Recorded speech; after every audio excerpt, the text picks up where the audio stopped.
ओम नमः शिवाय। श्री शिव चालीसा।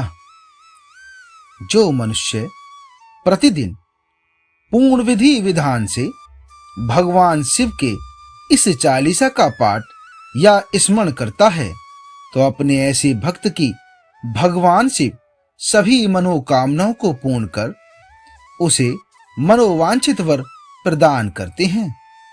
जिस किसी मनुष्य पर किसी अन्य मनुष्य का ऋण हो और वह उतार नहीं पा रहा हो तो वह पूर्ण विधि विधान से यदि शिव चालीसा का पाठ करता है तो उसे शीघ्र ही उस ऋण से मुक्ति मिलती है।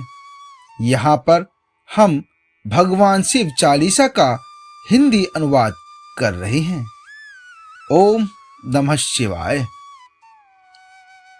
समस्त मंगलों के दाता हे पार्वती पुत्र श्री गणेश जी, आपकी जय हो। मैं अयोध्या दास आपसे निर्भय होने का वरदान मांगता हूं। देवी पार्वती के पति सब दीन दुखियों पर कृपा करते हैं, साथ ही भले भद्र पुरुषों की रक्षा भी करते हैं। हम उन्हें प्रणाम करते हैं। जिनके माथे पर चंद्रमा शोभा देता है और जिनके कानों में नागफनी के कुंडल दूर से चमकते दिखाई देते हैं, हम ऐसे भगवान शिव को प्रणाम कर उनकी जय जयकार करते हैं। भगवान शिव के सिर से पवित्र गंगा मैया की धारा बह रही है। गले में कटे हुए सिरों की खोपड़ियों की माला और तन पर भस्म लगी हुई है। शरीर पर शेर की खाल वस्त्रों का काम देती है। उनकी यह वेशभूषा देखकर हर नारी श्रद्धा शक्ति से शीश झुकाते हैं।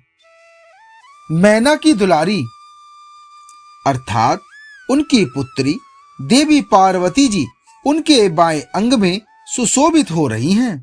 हाथ में त्रिशूल कितना सुंदर लगता है। यही पापियों का वध करने वाला है। जय शिव भोलेनाथ। भगवान शिव के पास ही नंदी और गणेश जी बैठे कितने अच्छे लग रहे हैं, जैसे सागर में कमल शोभा बढ़ाता है। कार्तिकेय और उनके गणों की शोभा का हम क्या व्याख्यान करें, जो इतना सरल नहीं है। देवगणों ने जब भी आपके सामने जाकर अपने कष्ट बताए, आपने उनकी सहायता में जरा भी विलंब नहीं किया। उस समय जब तारकासुर ने घोर उपद्रव किया, तब सारे देवताओं ने मिलकर उस राक्षस से बचाने की प्रार्थना आपसे की।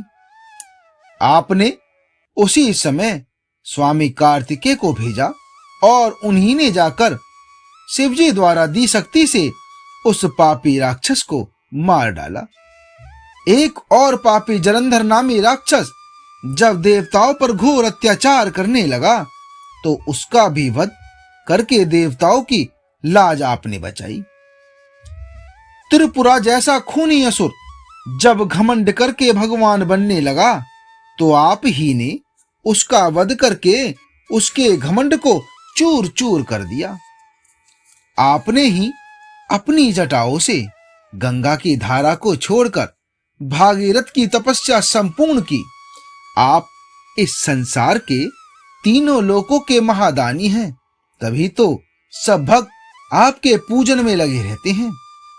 आपके अनादि प्राचीन होने का भेद कोई बता नहीं सका। इसी कारण वेदों में भी आपके नाम की महिमा गाई गई है। देव और असुरों के संग्राम में जब सागर मंथन करने से विष पैदा हुआ तो उससे देवता और राक्षस दोनों का हाल खराब हो गया। आप ही उनकी सहायता के लिए पहुंचे और सारा विष पीकर उनकी जान बचाई। तभी से आपका नाम नीलकंठ पड़ गया। लंका पर आक्रमण के समय श्री राम ने आपकी उपासना की और विजय प्राप्त की और लंका को जीतकर विभीषण को सौंप दिया।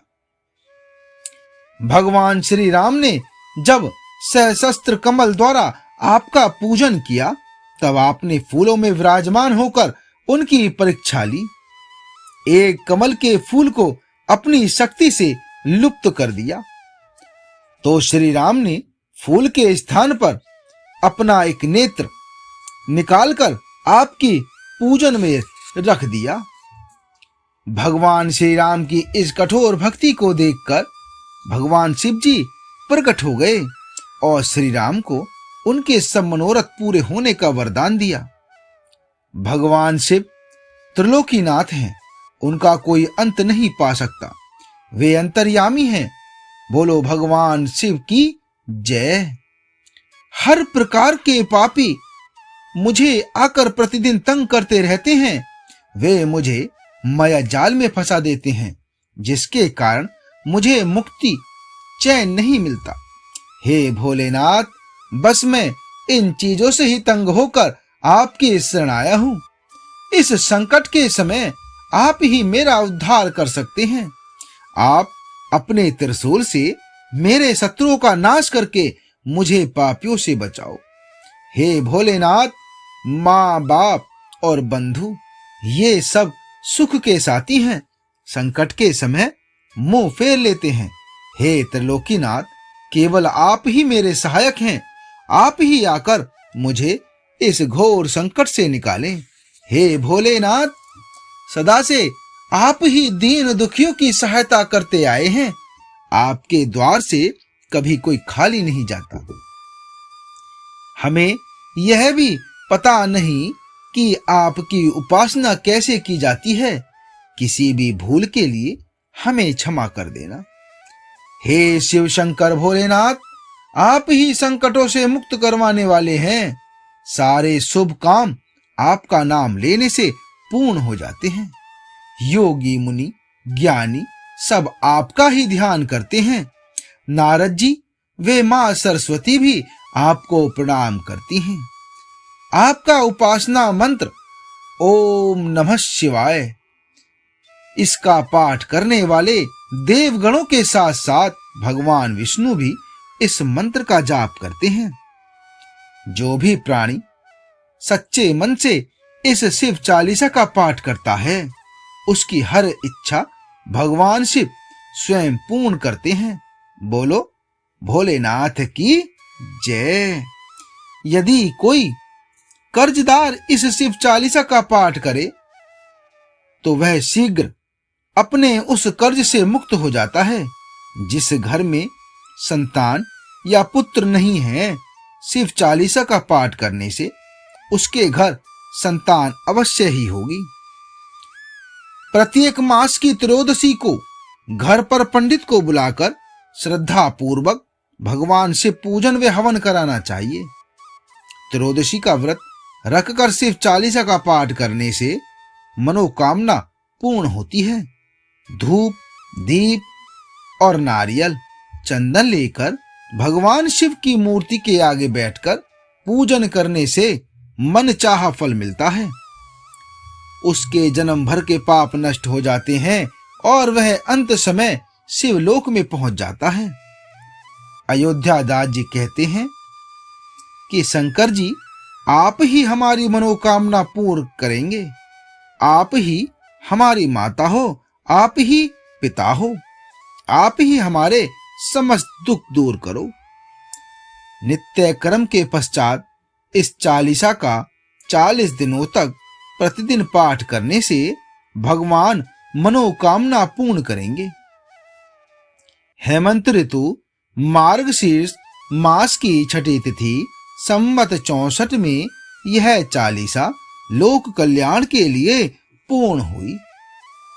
हर हर महादेव।